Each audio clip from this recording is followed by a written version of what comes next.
সুন্দর একটি দিনে সুন্দর একটা খেলার আয়োজন করা হয়েছিল বরিশাল চিটাগাংয়ের বিপিএল এর ফাইনাল। তো বরিশাল উইন হয়, যার জন্য আমি তোমাদের সবার জন্য গোলাপ নিয়ে আসলাম।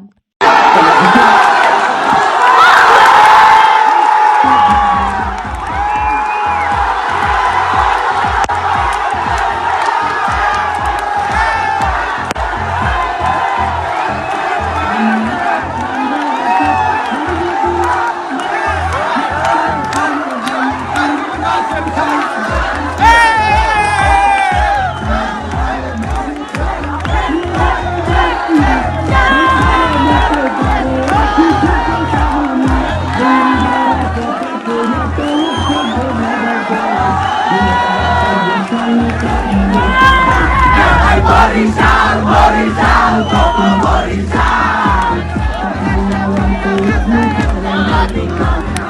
Boriçal, Boriçal. তো তোমরা সবাই দেখে নিলে যে বরিশাল উইন হওয়ার পর কি উল্লাস ছিল আমাদের বরিশালের মানুষের, এত এত আনন্দ ছিল। তো এই দ্বিতীয়বারের মতো আমাদের বরিশাল বিজয় ছিনিয়ে নিল। তো এখানে অন্ধকারে আমাকে একদমই দেখা যাচ্ছিল না। তো আমরা এখানে ব্রেক টাইমে যখন চিটাগাংয়ের খেলা হয়েছিল দেন তখন আমরা এখানে ঝালমুড়ি খাইতেছিলাম এবং এখানে গল্প করতেছিলাম। এইখানে এই পুস্কু কিউট বাবা আমাকে বলতেছিল, আন্টি আমার পিকচার তুলো, আমাকে ভিডিওস করে নাও। তো ওর ভিডিওস করতেছিলাম আর এখানে আমরা সবাই মিলে চানাচুর মাখা খাইতেছিলাম ব্রেক টাইমে। যখন চিটাগাংয়ের খেলা হইতেছিল তখন লাস্ট মোমেন্টে কেন জানি একদম মাথা গরম হয়ে গেছিল, এত পরিমাণে কেন ওরা 6 আর 4 মারতেছে।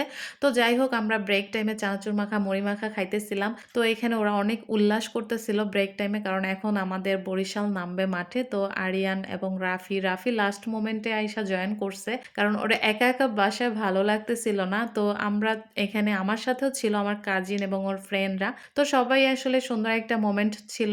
বরিশাল এবং চিটাগাংয়ের খেলা দেখব এবং সাথে মুড়ি মাখা, তারপর হচ্ছে গিয়ে এখানে মিষ্টি বাদাম ছিল।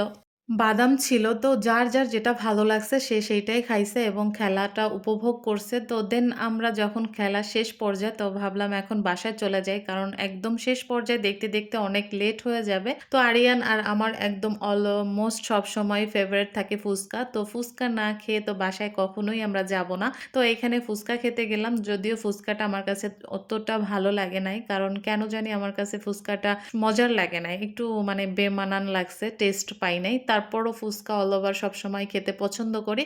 দেন ফুচকা খেয়ে বাসায় চলে গেলাম এবং বাসার সামনে এসে দেখতেছি আমার বাসার সামনে ক্রাউড করে এখানে সবাই মিলে খেলা দেখতেছে। তো লাস্ট মোমেন্টে আমার বরিশাল উইন হইছে। মগো বাড়ি বরিশাল, মোরা দ্বিতীয়বারের মতো চ্যাম্পিয়ন হইলাম।